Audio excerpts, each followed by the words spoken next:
And obviously because he wasn't bothered with chasing the toy, I'm going to have the food inside there, and then I'm going to go, oh, what's in there? So to let him eat out of it so he knows.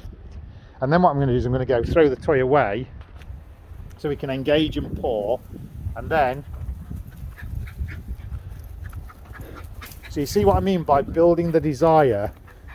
A lot of people would give up because they'd be like, well, he's not chasing the toy, he's not chasing the ball. But what I've done is I've just attached, obviously the reason I think, well, if he's food motivated, put the food inside the toy. And that's why these toys are brilliant, because obviously it's designed to have food inside it, which creates that smell. But then look at what it's doing for him. Bit of an interest, yeah. Bit of an interest. Oh, good boy. And then he gets it. And then I can open it up for him and let him eat the food. But the idea is I want him to burn some of this energy. But look at that. Hey. So remember when I first started waving this about? Yeah. He just wasn't interested. But look at this now. And how long's that taken to build up? And I see so many people give up because it's like, oh, he's not showing any interest. You've got to identify, but look at that. Oh, but the key is let him get it. Let him get it. So he knows it is achievable.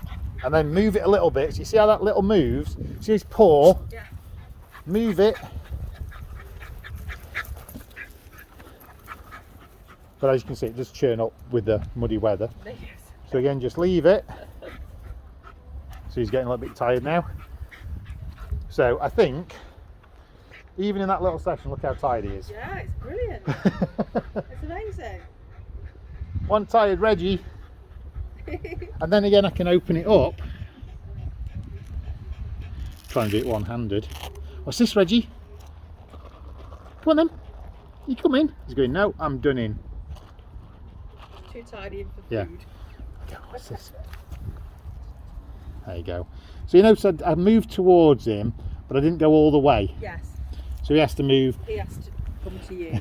Good boy. And then we can zip it, and then I can throw it. And then it's like...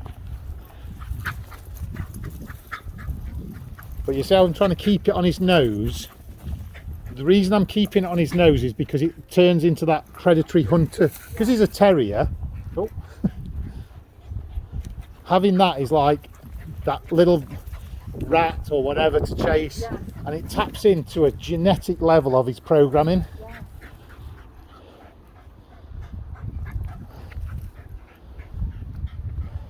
And what we've got is a dog that is now going to go, I'm going to lie down. So I think he's tired. I think he's tired. And that from a dog that wasn't in the slightest bit interested in chasing this toy. Yeah. That's fantastic, honestly. Yeah.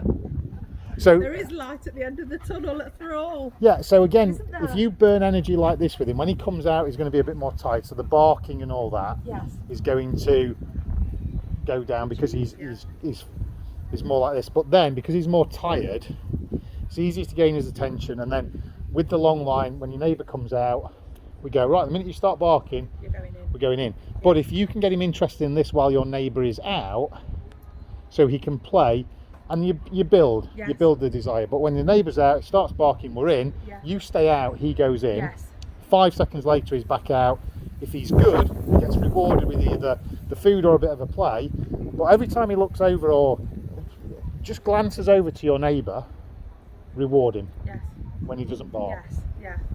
Good That's boy. fabulous. That's brilliant. Oh, here he goes. He was just an absolute playbout then, but you can see, look, he's still. He's going, no, do I want to chase or am I done in? He's done it. He's done in. Right, so let's get him ready for the walk. Okay.